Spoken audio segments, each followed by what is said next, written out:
இன்னும் எந்த அளவுக்கு இந்த எண்ணிக்கை அதிகரிக்கும்னு நினைக்கிறீங்க? இன்னும் ஒரு 10,00,000 இருந்து 15,00,000 போகலாம். வாய்ப்பு இருக்கு. ஏன்னா, ஓஹோ! இவங்க ம். அந்த அன்மேப்டு சொல்றத பொறுத்து தான் இருக்கு. ஏன்னா, இவங்க அன்மேப்டு வந்து எவ்வளோன்னு இதுவரைக்கும் சொல்லல. நான் தான் சொல்றேனே, தேர்தல் ஆணையர் ம்.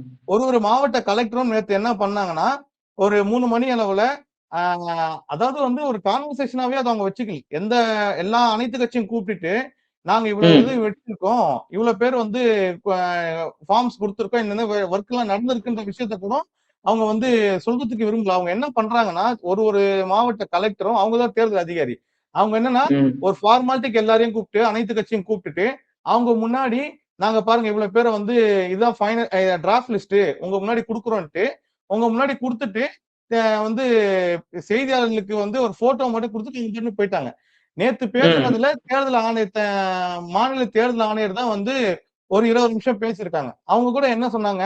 இந்தந்த இவ்ளோ ஆண் வாக்காளர்கள், இவ்ளோ பெண் வாக்காளர்கள், இவ்ளோ வந்து 3ஆம் பாலினத்தவர் இப்படின்னு சொல்லிட்டு ஒரு இததான் குடுத்தாங்களே தவிர, இதுல வந்து நாங்க இவ்ளோ செல்ஃப்ல இருக்கவங்க இவ்ளோ பேர் குடுத்துருக்காங்க.